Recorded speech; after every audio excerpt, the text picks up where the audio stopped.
I have two bags I've been dying to share with you. I've had them for about 2 weeks, and I was wanting to give them a bit more usage before doing a proper review, but my mind is pretty made up because these have been my go-to grab and go bags ever since I got them. So I wanted to come on here and give you my initial thoughts, and more importantly, share a bit about why I have decided to add these to my collection in light of some of my recent videos about mid-tier versus true luxury brands. So let's see if I'm starting to change my tune. Welcome or welcome back to A Briefcase of Luxury, a place where we love to chat about all things related to life, learning, and luxury.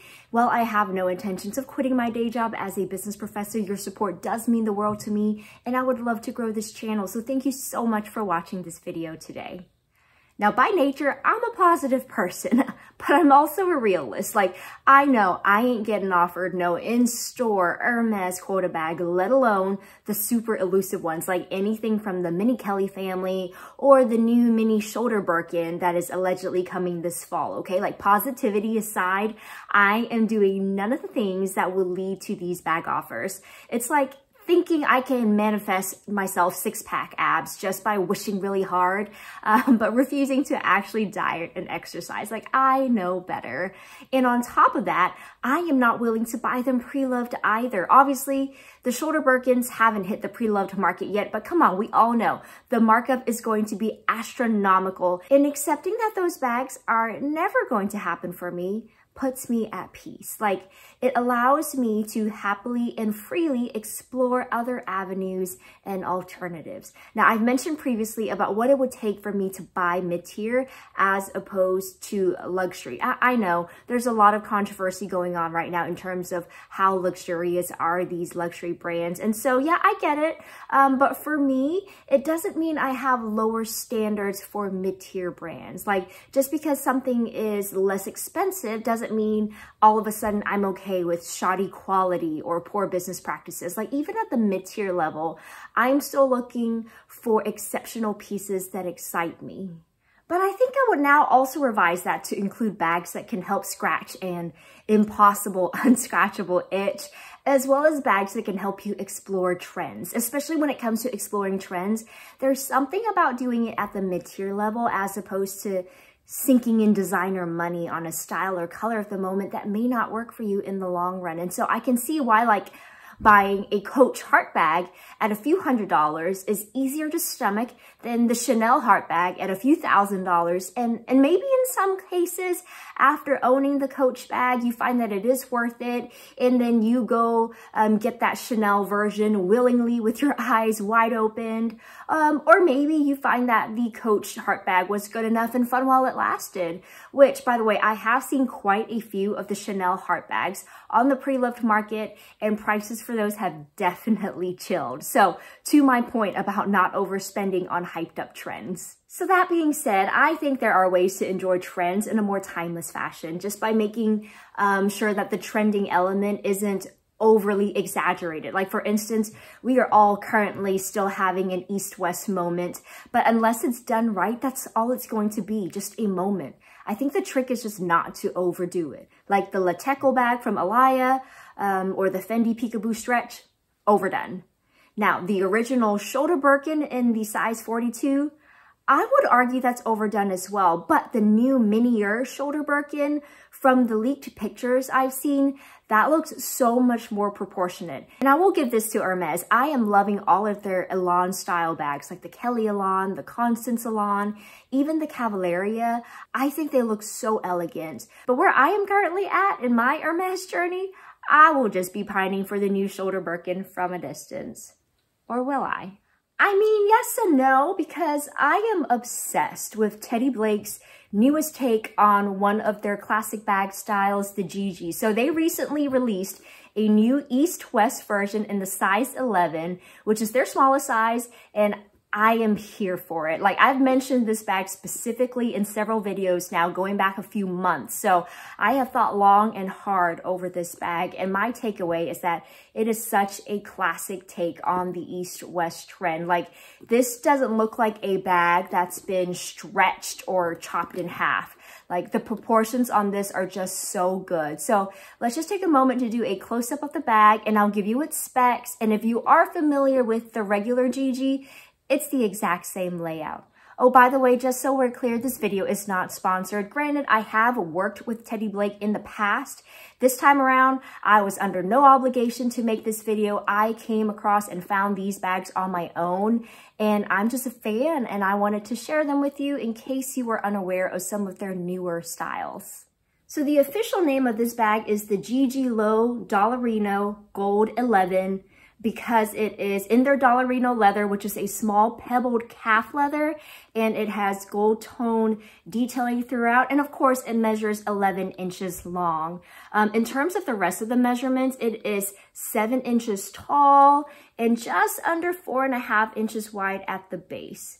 The handle drop measures 3 inches, and we do have a detachable, adjustable shoulder strap that measures anywhere from 17 to 23 inches. If you look at the Sangle layouts, they are exactly the same as the regular Gigi. You still have the snap button feature in the back, and you still have the ability to take it off the little Sangle holder if you wanted to expand it out a little bit more. Obviously, it does have a front flap, and probably that's how I should have introduced the bag. But I typically just leave it tucked in. But if we take a look in the inside, which I'm sorry, my keys are still in there.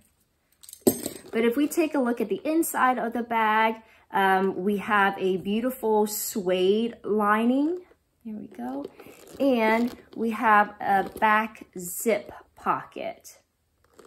And if you look at the bottom, we have an additional leather trim, just for added stability, I suppose. And like the normal Gigi, this doesn't have feet. And besides the top flap, there's no extra like zipper or button or magnetic closure for the top. Here's a quick comparison of the Gigi 11 with my work Gigi. So you can see it is quite a huge difference.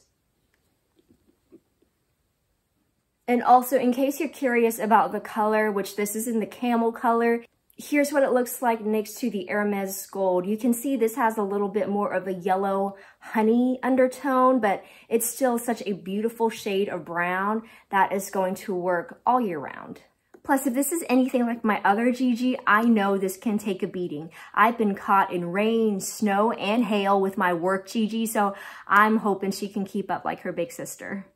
Now, like other East-West bag styles, I think this looks best when worn top handle or just in the crook of the arm, but I will never say no to having an emergency shoulder strap. But the only time I've used this so far was when I was going through a self-checkout and I just momentarily threw it over my shoulder to be hands-free. Now, if you were wanting more security, it's really easy to just pull the flap back over the top.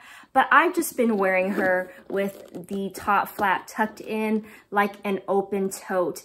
If anything, what I've done is tighten up the sangles on both sides so it's not like an open top. Like as you can see, it's not super open at the top. And also just based on my experience, it's a lot easier to pull this flap out and over compared to my Birkin.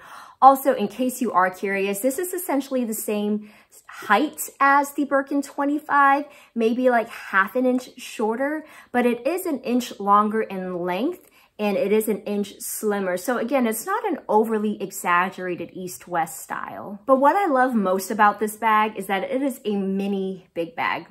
That's another thing you have to appreciate about the East-West styles. They can hold a lot more than you would expect. I mean, think about it. This is smaller than the regular Gigi 11, but I bet capacity-wise, it's not far off just because a lot of the height on the regular Gigi is kind of wasted unless you are carrying taller items like an e-reader or notebook. But just when it comes to the East-West trend, it's crazy what a few inches in length can do in terms of increasing a bag's capacity without increasing its overall visual bulkiness. So for instance, I know that's one of the reasons why people are loving the Dior DeJoy instead of the regular Lady Dior. So put all that together, this bag is a giant win. So I love my work Gigi, but I am so happy that I now have an everyday casual Gigi as well. Also, I'm so glad I now have an East-West style bag,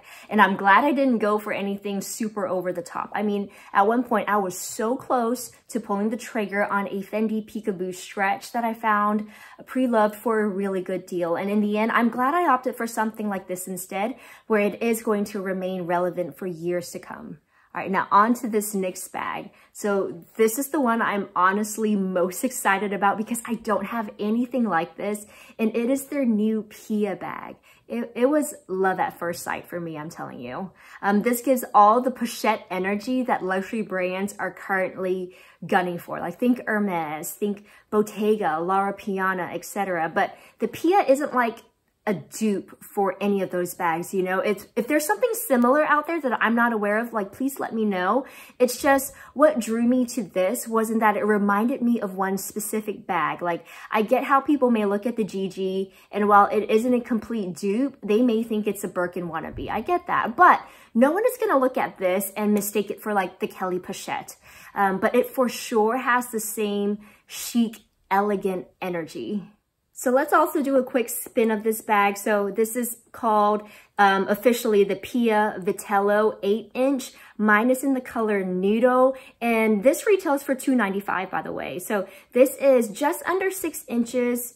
This is just under 8 inches in length, just under 6 inches in height, and just under 2 inches in width. And while I don't have a mini Kelly or a Kelly pochette to compare this to, I think we are looking at approximately the same size. This may actually be a smidge smaller. Now, on the top here, you actually have a removable handle, but I love how it's designed to lay flat, and all you do is just pull it up for a top handle moment. So hopefully you can see the TB detail on the hardware. I love it. And if we flip her over to the back, we do have a card slot. And if you see these two loops, that's because this bag also comes with a 51-inch shoulder strap right here.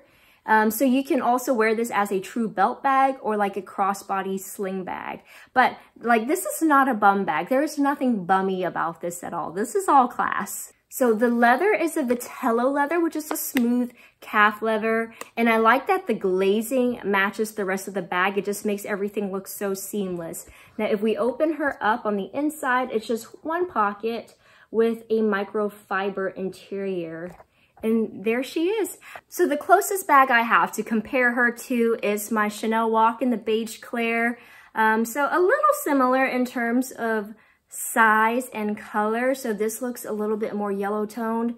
And honestly, I think the Chanel Walk actually fits a teensy bit more just because of the way the gussets are. So you can see this is pretty stiff while this has a little bit more flex to it. But there we go. All in all, I think she is such a perfect day to night bag. Now, the one qualm I do have about it, and it's not a major qualm, is that I like how the bag looks when the flap is fully tucked in, but sometimes I'm too lazy to tuck it in. And in that case, the good thing is the flap does have a magnetic button closure and it will still catch even without tucking it in. So if you can see, but it just changes the way the bag looks. Now, I've worn this both as a crossbody and as a top handle, and I've never worn this as a true belt bag, but I think with the right outfit, I will most definitely give that a try. And this size is so perfect to be worn in all those ways. I didn't do a what fits in my Gigi because everything fits in that bag. But in terms of the Pia, even though it is a small bag, I can comfortably fit my phone, wallet, keys, chapstick, and hand sani, which is fine. It just means my husband is on his own in terms of his wallet and keys, but that's really more of a him problem than a me problem. Again, I am over the moon because these bags are beautiful and stylish and affordable, and the branding on them is very minimal, and they're just extremely usable and carefree bags. And I just love how they have taken inspiration from some of these major iconic pieces and trending themes, but have made them their own. So if you are currently exploring mid-tier brands, definitely give Teddy Blake a second look. Like for me, up until now, I've only ever looked at their larger work bags and totes. I think the brand lends itself well for creating affordable but professional looking work bags. So they're typically not the first place I would have turned to for considering daily or even evening bags, but I'm glad I decided to see what new bags they have been working on, and they did not disappoint. So let me know what you think of these bags, if you have seen them yet, if you've heard of them, because I don't think I've seen any on YouTube. So hopefully you found this video helpful. Again, if you enjoyed this video, please don't forget to like, subscribe, and hit that notification bell, and I'll see you next time.